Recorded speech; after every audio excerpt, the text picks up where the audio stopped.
different coaching service sales models.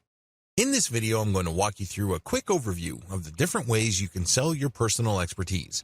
If you have decided to coach people and earn money as a coach, please understand that there are many ways to do it. You're not stuck with just one channel. There are actually several channels you can use to make money selling your personal expertise. This is just an overview. I'm going to devote one video for each of these specific channels. Sell books. If you like to write, or if you know somebody who does, you might want to write down your expertise, put together an outline, and get somebody to write a book. When you produce a book, you automatically get viewed as an expert.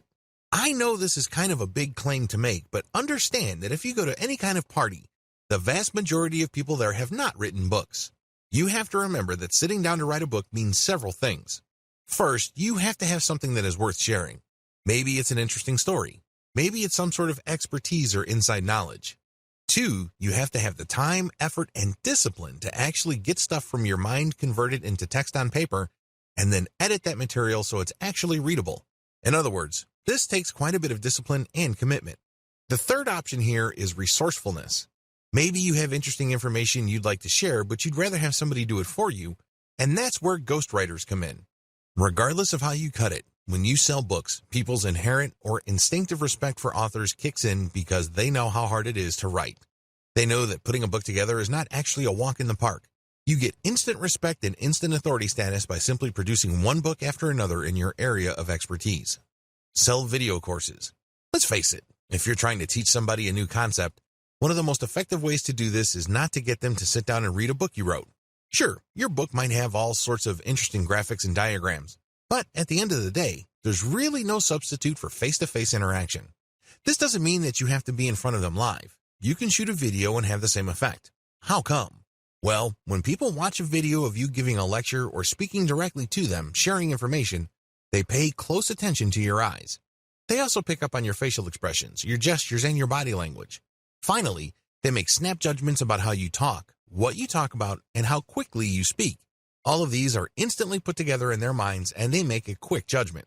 Either they feel comfortable and they think you are trustworthy enough to listen to and learn from, or they simply reject you at some level or other. They may seem like they're listening, but they're not. Still, when people watch videos, a lot of this dynamic is replicated. This is why platforms like Udemy.com are so popular and successful. People spend millions of dollars every single year on courses from this platform to learn all sorts of subjects. You don't necessarily have to put your video courses on Udemy, but you can benefit from the same dynamic.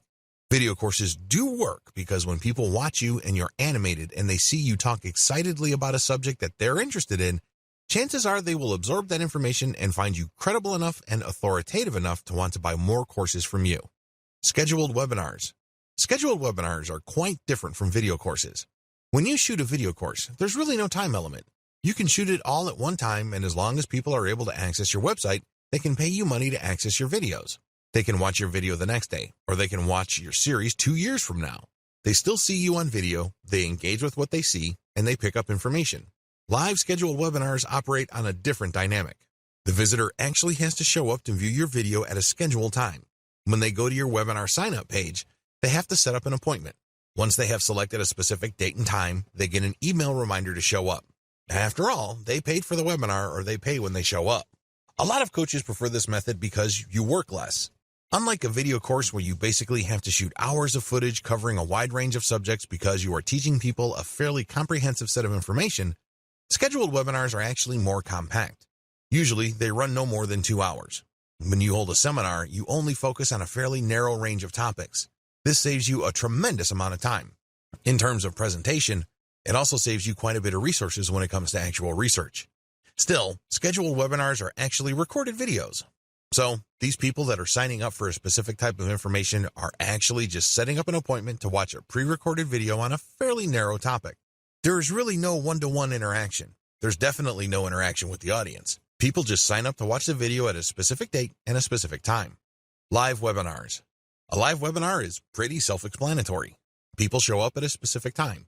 They book that time and they pay for it. You show up and you speak relatively briefly about a pre-scheduled set of topics. After that, it's a free-for-all. The people who show up in front of their computers to see you on webcam can then turn on their cameras and you can see them asking you all sorts of questions. The value of live webinars is the interplay between you and your audience members. Please understand that different audiences have different interests and different questions. It also depends on when your webinar is set. If you're setting it at a specific time of the year where people are concerned about giving gifts or planning vacations, those are probably the kinds of questions you will get. If you were to set up your webinar earlier in the year or in the middle of the year, people might have different interests. Whatever the case may be, live webinars can run anywhere from 1 to 4 hours, and its value really all boils down to the questions people bring and your answers to those questions. There's also a tremendous amount of call and response between you and your audience members. They send you signals, you send them signals. They're excited, you get excited, and everybody has a good time. One-on-one coaching. This form of coaching involves somebody going to your website, setting up a schedule for you to talk to them one-on-one over Google Hangouts or Skype. When that time comes, they show up, and you provide coaching.